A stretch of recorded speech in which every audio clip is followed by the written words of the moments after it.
আজকে আমরা মিষ্টি আলু দিয়ে কি রান্না করতে চলেছি, আপনারা সম্পূর্ণ ভিডিওটা শেষ পর্যন্ত দেখুন। এখানে মিষ্টি আলু নিয়েছি 500 গ্রাম। এখানে আছে সাদা তেল, ঘি, এলাচ দানা, 7-8টা এলাচ দানা, দানাগুলো বের করে নিয়েছি এলাচের থেকে। এখানে আছে আমুল দুধ, চিনি 2 কাপ, আর এখানে আছে ময়দা 1.5 কাপ। জলটা ফুটছে, এবার আমি আলুটা সেদ্ধ বসাবো। আলুটা আমি ঢাকা দিয়ে সেদ্ধ করে নেব। এই যে দেখুন 15 মিনিট আমি সেদ্ধ করে নিয়েছি। আলুটা আমার সেদ্ধ হয়ে গেছে।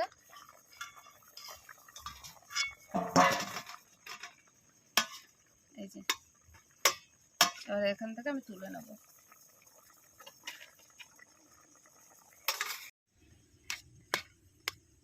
জল থেকে ছেঁকে ছেঁকে তুলে নিয়েছি। দেখুন আলুটা গরম, তো তাই আমি এটা দিয়ে একটুখানি ভালো করে ঠেসে নিচ্ছি। গরম গরম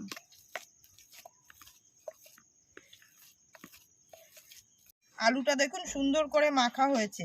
আলুতে যেন একটু দানা না থাকে, আলুতে দানা থাকলে কিন্তু হবে না। আলুটা মাখা হয়ে গেছে। এর মধ্যে আমি বড় চামচের 3 চামচ মতন ময়দা দিয়ে দিলাম।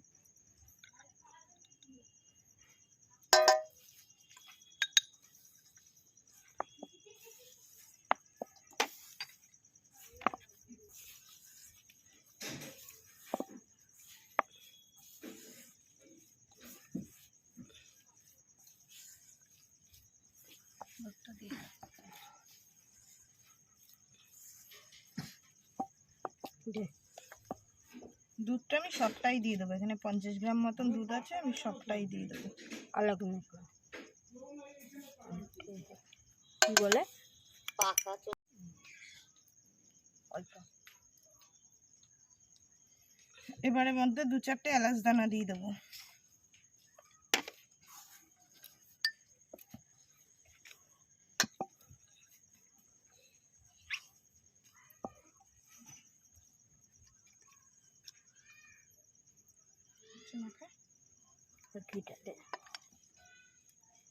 এবার এর মধ্যে 1 চামচি ঘি দিয়ে দিলাম।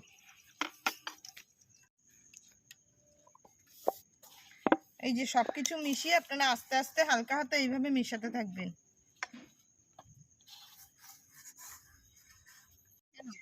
এই যে দেখুন আমাদের মাখাটা এরকম হয়ে গেছে। এরকম একটু দানা দানা থাকবে না, এরকম সুন্দর করে মেখে নিতে হবে। চিনি শিরাটা করব বলে 2 কাপ যেহেতু চিনি, আমি 2 কাপ জল দেব।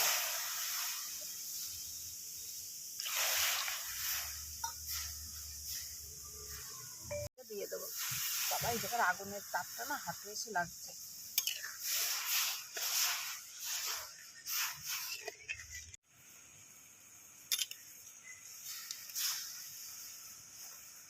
এই যে চিনি শিরাটা আমার হয়ে গেছে,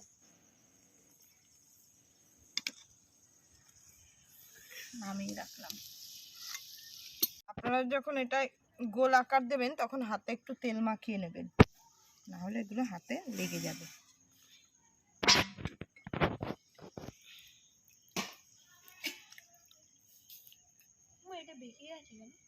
ওটা হাতে ছেঁকা খাবে বলে দেখো ছেঁকা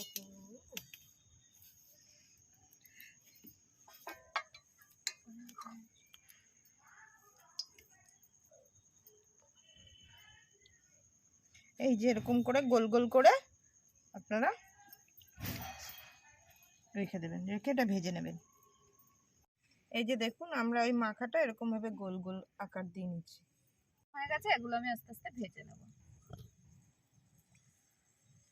লাল লাল করে ভেজে তুলবো।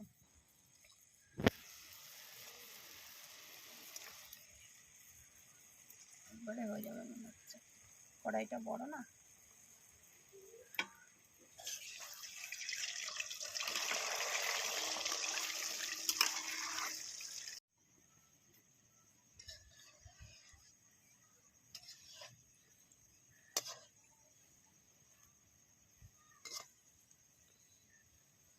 দেখুন লাল লাল হয়ে গেছে। এবার আমি তুলে তারপরে রসের মধ্যে ভিজাবো।